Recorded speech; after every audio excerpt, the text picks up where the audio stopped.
What's up, guys? I'm Mar. Live and direct, this is Sprint Ravers. And you're watching The Need to Know. All right, today we are talking love languages. Of course, we got reading the background, asking us questions, but pretty much we're going to be talking about how, basically what's our love languages, how do we communicate with our partners, and so on and so forth. So there's 5 love languages, and you have a primary one, and you have a second, and you can have a secondary one, but you can also fall under each category. But you usually have one that you kind of always coincide with. So the 5 love languages is physical touch, acts of service, quality time, words of affirmation, and gifts. So, which one is your primary and which one is your secondary? Well, I have 3. I have my top 3. I'll tell you that my primary is physical touch. Why is it physical touch? Because I'm more of an affectionate person. Like, I feel like if a girl don't hold me back while I'm holding her, I don't feel wanted. You get me? Yeah. It's like, what? I'm not saying, oh, let's be all lovey-dovey and affectionate in public, because that's like, oh, you gotta prove to me that, this is real in public. Like, you don't need that, you know what I'm saying? So, yeah, I feel like affection is very important. My second one, wait, can I say my second one now? Or okay, so my second one would be words of affirmation. Now, this one is kind of interesting because I actually learned this over the years, ever since my last relationship. Over the years, I feel like, I have a way with words, and, a lot of us need uplifting, and we need to spread more positivity. We need that boost to, keep the relationship stable. You know what I'm saying? So yeah, words of affirmation, that's my second. And my third one would be quality time, because what is a relationship without quality time? You know what I'm saying? I feel like I have two that's like solid. I have to put them in order, or? I was primary, okay. I think my primary is like quality time. Just cause like, what he said, like, there's really no relationship if you don't spend time together. Actually, I got 3, I'm lying. The number 1 is quality time, but like, number 2 and 3 is like words of affirmation and physical touch too. I'm not really like that big on physical touch, because like I could do without like you like touching me and stuff, and I still kind of feel wanted. But at the same time, I feel like words of affirmation, like I'm the type to just randomly be like, oh, I love you. Like I just be saying it like mad random, or like I'll compliment her during the day. I'll send her a good morning text. Like I'll write a paragraph. I know it's weird, but yeah, I be doing stuff like that. I don't expect it back. That's just kind of my way of like expressing to someone like if they mean something to me. So if you had a bad day, you call your significant other, you're on your way home, and you're upset about something. What would you like to happen when you get there? You get greeted at the door with hugs and kisses.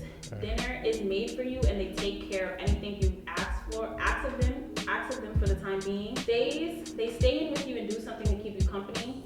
Talks with you about what happened, listens, gives you assurance, or has a gift for you waiting when you arrive.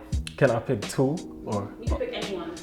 All right, so for me, I would want my wife or girlfriend, however you want to call it, to hug me and greet me at the door with a kiss, because that makes me feel like I was missed and she thought about me all day. And come on, who don't want that? You get me?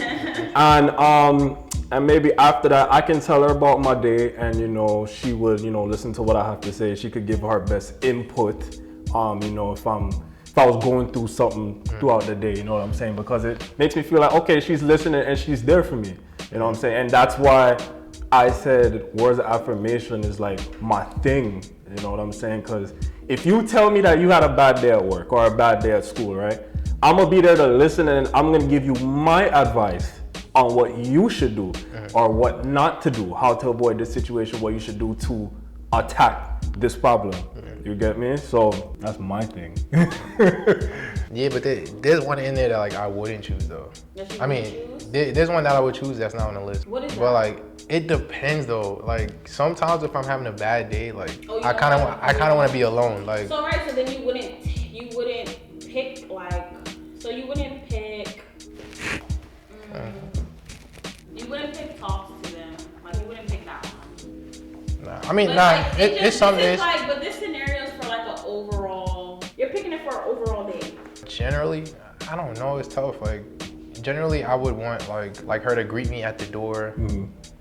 Just cause I feel like if I'm having a bad day and I walk in and like you're doing something else, it makes me feel like you didn't really pay attention to how I'm feeling. Even though I understand like everybody has their own thing, but it's just like if you with me, like it's kind of like I want you to at least be like, hey, are you okay? Like rub my hand a little bit, give me a hug, be like, yo, everything's gonna be okay. And then like sit down and listen to me, like if I'm like venting out or something. But if you just kind of distant when I come in, it kind of makes me feel like you didn't really care about me having a bad day. You kind of you kind of just like, oh, okay, like he just had a bad day. Like I need that. Sometimes I don't need that reassurance. Like sometimes it's just like, if I'm having a bad day, I just need like my space to just cool down and just kind of get over things. Right. But for the most part, like if I'm having a bad day, like and you just not saying nothing, it's kind of it's weird. So. Well, I mean, with this distant thing, like I'm not really a fan of it. I'm not gonna lie. That's gonna make me feel like, yo, I did something wrong, or there's probably something wrong with me, and then she don't want to talk to me. So it's like, why you gotta isolate yourself from me? I mean, I thought we was in this together. You know what I'm saying? Like, I'm not a fan of the distant thing. I'm not a fan of it either, but I do realize that there's some times where, like, as humans, we all need our alone time. Even though some people are like, you know, they need attention, but sometimes you just need that, you know, one-on-one space where, like, and I'll be doing it too, like, you know, if I'm in my room alone, like, I'll bump some music and kind of get through my problems on my own. How long are you willing to do the alone time? It depends. It depends on what happened. Like if it's like I got fired from my job or some shit, like, then it's like, damn, like I'm gonna need a couple days. If it's something that's like not that deep, but it's like somebody cut me off on the road or something and I got tight, like you give me like 10 minutes, I'll be alright. Yeah. What I want to talk about also is this. It's two other things and then we can fall back on love languages. Cool? So scenario 2 is, this is your turn on triggers. You have some alone time with your significant other. What would get you hot and ready? Come get undressed, get in the bed, let me take care of you tonight. Dinner is ready, let's eat and talk. Let's go take a walk outside. Outside is nice, we can grab something to eat, have a picnic in the park. We have all day to ourselves, let's stay in. I want to give you a massage, you give me one, stay naked for a while, see where that leads. I don't even know what I wrote here. If you want to continue, blah, blah, blah. The last one is, let me take you to the mall, buy you some stuff. We can go anywhere you want and do anything. Do you want to know which one stands for first before you pick or after? I feel like the first one stands for physical touch, right? Yes, they kind of correlate, but these are your turn on triggers and they have to do with what gets you hot and ready, like what gets you in the mood, what makes you want to have sex. Oh, true. Yes. So do you want to pick first and I tell you which one is what? Yeah. Okay, so I'm gonna read it and you say yes or no. That's cool? So each one of you guys can say yes or no. Yeah. Come get me undressed, get in the bed, let me take care of you tonight. Yeah. Dinner is ready, let's eat and talk. No. Let's go take a walk outside. Outside is nice. We can even grab something and have a picnic in the park. Yeah. No. Yeah. We have all day to ourselves. Let's stay in. I want to give you a massage. You give me one. Stay naked for a while. See where that leads. Yes. Yeah? I mean, I guess, yeah. Let me take you to the mall, buy you some stuff, and we can go anywhere and do anything. No. So you said yes to which one? To one and which one? I think 1, 3, and 4. Both of you guys? Or you had a different numbers? I think I have 1. I think it was 1, 3, and 4. I think both of you guys. The picnic one, I said yes to. Yes, that's 3. And the one after that. Oh no, then I said 1. With the massages? And you said no to the last one, right? I said no to the picnic too. You said no to the picnic? Yeah. So you just said 1. So you said 1 and 3, 1 and 4. All right. Yeah. Did you say the mall one? No. Okay, so 1 and 4. Yours is 1 and 4, and yours is 1 and 3. So 1 is desire. Skip the filters. 2 is mental. A connection needs to be met before a physical one. Environmental. The mood needs to be set. Cat and mouse. You enjoy the chase. Transactional. You physical to be enticed. So this has to do with your intimacy and how you connect with somebody and where you are, how your desire leads with it.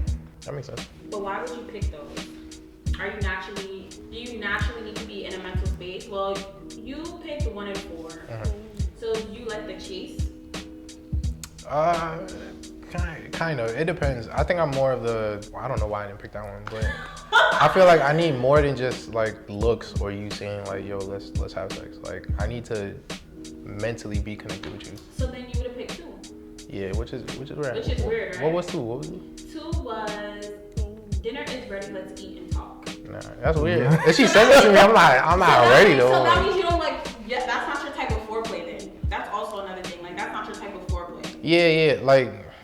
But that's weird, like, because it's the same thing as the cat and mouse. To me, it's the same thing because it's like, if you're giving somebody a massage, that's still foreplay. It's just that's physical touch of foreplay. Yeah.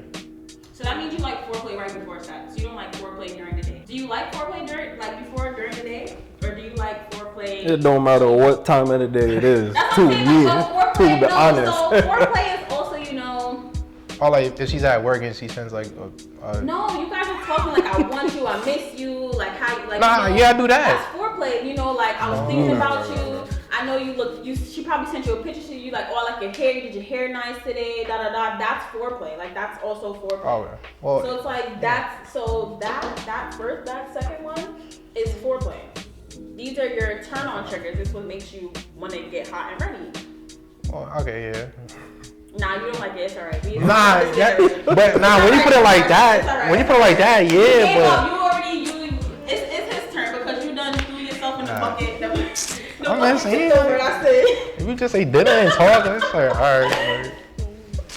Damn, you don't want to give her no compliments. Nah, I give her compliments, but if she just say like, oh, let's have some dinner, let's talk, it's like, Yes, you guys are gonna probably have some wine or a glass of whiskey, whatever you want to drink, like you know, and you guys are talking. I mean, that's nice, but I don't always. Damn, you old jacked up. Nah, I'm just saying like we can have dinner and talk and not have sex. Like my brain wouldn't automatically think we about to have sex, so it wouldn't. What type of It wouldn't. Nah, it just wouldn't turn me on. Like you wildin'. If something happen after, like during dinner, then okay. But like if she just say that, like I'm not gonna. What conversation y'all be having?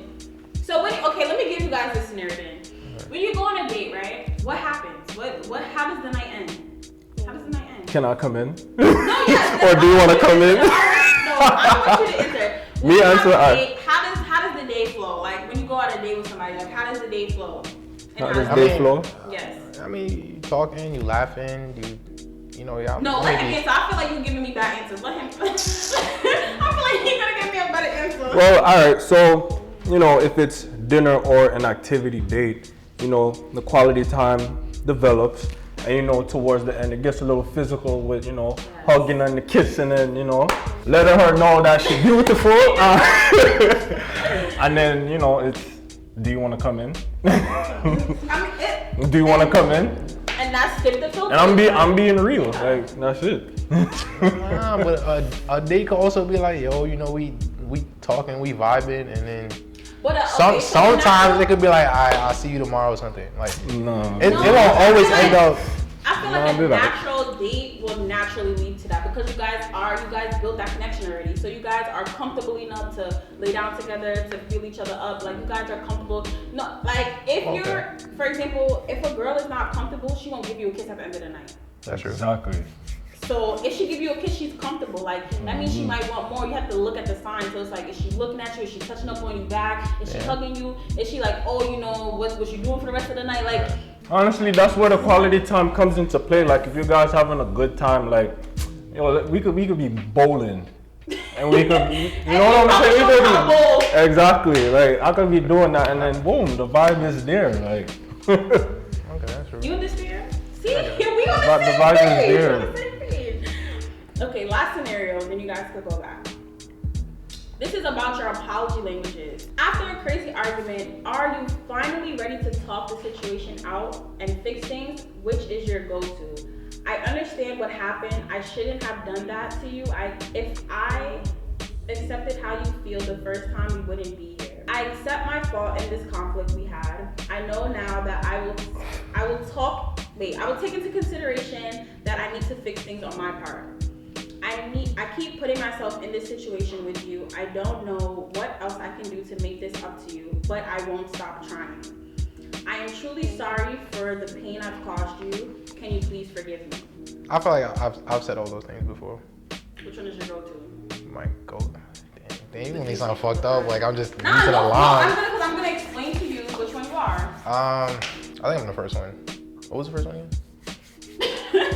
I understand what happened. I shouldn't have done that to you. If I accepted how you felt the first time, you wouldn't be here. Yeah, I feel like a lot of times, a lot of the arguments that I end up in is usually because I didn't think at first. I just did, and then more than likely she probably told me about it, and I was just like, okay, but I didn't take it serious. And then when we end up arguing, it's like, damn, had I just thought about it and just, obviously did what you said before or how you felt about it, we probably wouldn't be here. So. Oh, the second one go? I accept my fault in this conflict we had. I know now, and I will take into consideration that I need to fix things on my part. Oh yeah, that sounds like me. Definitely. No, I mean, like, I'm not, it doesn't kill me to accept a fault. Like, you know what I'm saying? You just gotta, there's always room for improvement. You know what I'm saying? So the first one is expressing regret. An apology is best when a clear indication that the party knows their wrongdoing. The second one is accepting responsibility, full ownership of the offense without blaming the other. The third one is making restitution, offering to make it up with the act of service. The fourth one is genuinely repenting, and the last one is requesting forgiveness. So your turn-on triggers, how did those correlate to your love languages? Or massages and stuff. Well, I mean, like. Wait, what? Wait, no. I mean, you did say physical touch, so yeah. Yeah, sure, why not? physical touch and quality time. Like, I think both scenarios that I chose involved you being there with me. So, I mean, it's kind of. For your turn-on trigger? Yeah. Yeah, so words of affirmation wouldn't be your turn-on trigger because you don't want to talk to your girlfriend clearly. Nah, yeah, you make it sound I don't want. No, I do want. I be texting and calling her and saying that stuff. But. No, and quality time and physical touch. So when you touching up on her, you don't talk to her. When you spending time on her, you don't talk to her. Yeah, but if I'm touching up on her, I'm not. I want to know. I'm trying to see where that goes with your love languages so that you can understand. I don't know. If I'm touching up on her, I'm like, oh, how was your day? Nah, in that moment, it's my brain goes to sex. So I'm just it might be quiet. When you see her, you don't kiss her? Yeah. Now that you know these are love languages, see how she reacts to certain things. If you touch up her, if you kiss her more, if you this, if you that, see which one she reacts to more. Because if you kiss up on her, you touch up on her, she's gonna lean towards you a little more. She's gonna want to be all up on you, under you. Those are signs. Little things like that.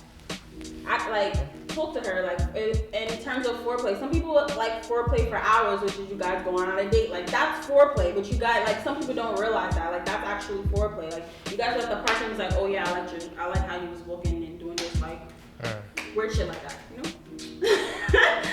But it's how you are attracted to them and how they see that you're attracted to them. I pick 1 and 3, right? Yes. Well, I mean, 1 is very accurate because I love pum same way, but and the third one, yeah, I mean, I'm more of an activity guy, I've been going to museums lately, and that's very it's unlike me because I'm not a museum person at all, but you have illusion, sex museum, and ice cream, them sitting that. I was okay, these are interesting. I became more open-minded, you know what I'm saying? So I feel activities is much more interesting than the old generic, oh, let's go get something to eat, let's go get dinner, let's go to this restaurant, dress nice. I mean, it's nice, but I just feel activities are just more. It's more hands-on. You get the idea of them. You get the idea of them. The intimacy that you're looking for. Exactly, yeah. They're open up more when it's something that they can actually do rather than you're just sitting and talking. Some people don't want to sit and talk about themselves. Right. I want to say that it's interesting how I learned that gifts was a love language. I used to think that it wasn't because, we live in a generation where some people feel like money can buy love. Yeah. And I totally disagree with that. I'm speaking from my last relationship. All she wanted was gift, pink, teddy bear, jewelry, pink, Victoria's Secret, you name it. Like, that's all that she wanted. But it's like, I feel like I wasn't like gaining nothing from it. I feel like she just wanted the material. That's why I kind of disagreed, like, you know, with gifts being a love language. However, now I see that it's not the material, it's the thought of it. Cause for example, right? Let's say you at the mall and you go shopping, right? And you go home to your girl and you just pick up like a Cinnabon, and she'd even ask for the Cinnabon. I say, hey, babe, I came and I picked up some Cinnabon for you. Here you go. I'll probably make her day because she didn't even ask for it. You know what I'm saying? She wasn't thinking about it. So that's when I thought, I'm like, okay, this is gifts. Yes. That's a love language, right? So I was like, maybe it is. But I still wouldn't say it's mine. But now I understand the concept of gifts being a love language. You get me? I know, I seen your face and I was like, you explain it and you'll probably understand. Nah, I mean, listen, I'm not cheap. I'm gonna buy you something. I'm gonna buy you gifts, but it's just like, to me, I just don't understand why. I get why it's a love language, but it's just like I mean, like, counts. It's like, okay, it's for example, like how you would buy me Twizzlers if you buy me Twizzlers. Right.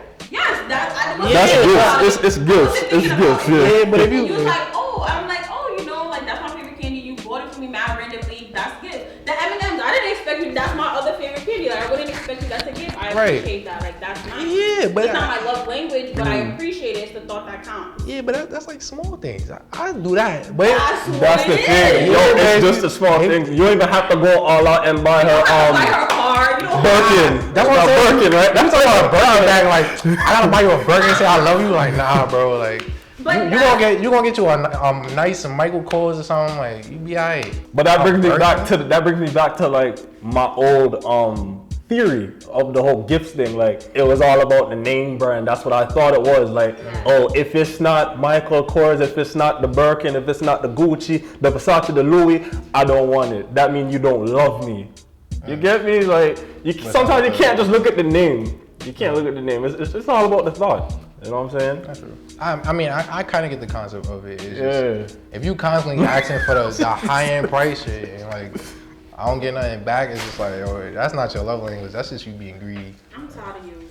That's not what. Or bougie. That's bougie. I'm so tired of you. So these are not scenarios. This is which one you are. I'm not gonna tell you which one is which yet. I'm gonna just read them. So these are your attachment styles. The first one is displays interest and affection towards others, comfortable being alone, strong boundaries, and sticks to them. Not possessive or needy. Great trust issues. As a child, their parent was attentive and consistent and nurturing, with space to grow and make mistakes. The second one is craves intimacy, lacks in confidence, worries that people would lose interest in them, has trust issues, has a hard time letting things go, needs affirmation from others, doesn't like to be alone, inability to concentrate on anything else when in a relationship. As a child, they have inconsistency with a parent. They get smothered and encourage dependency.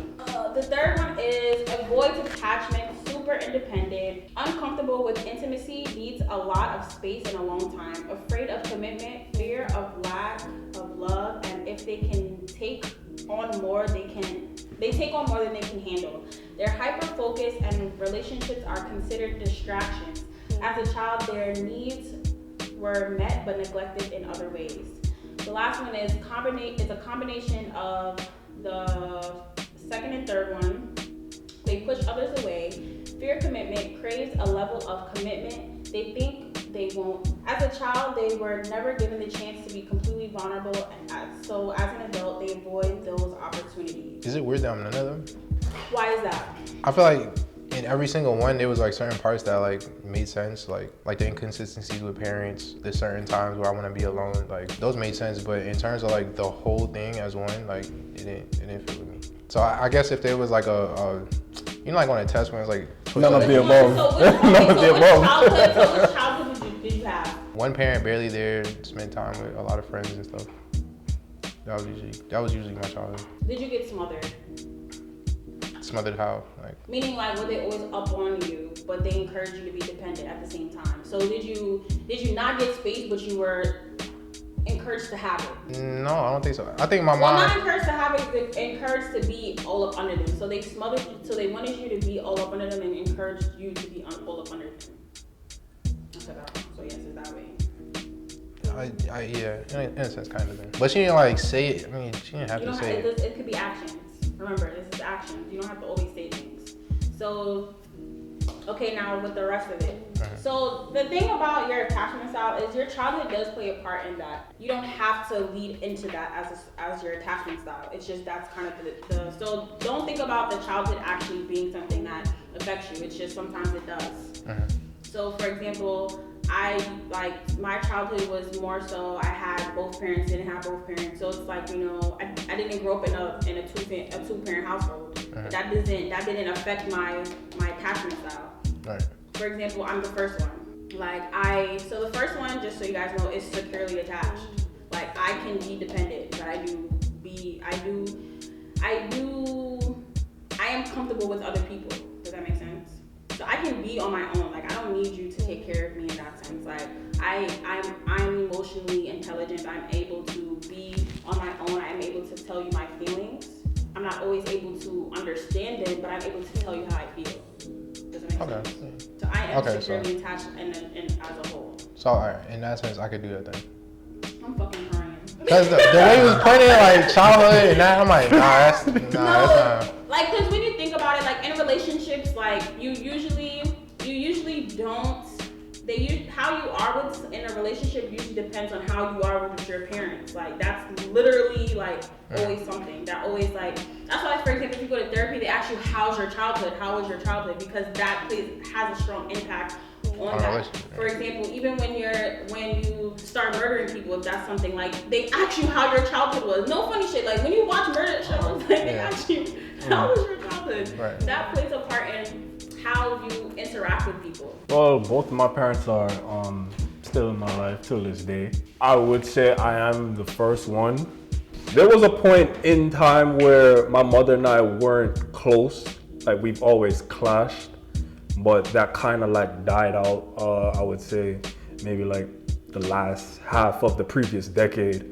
And I'm actually thankful for that because that probably would have messed me up in the future if my mother and I, you know, still wasn't getting along. So I'm actually thankful for that.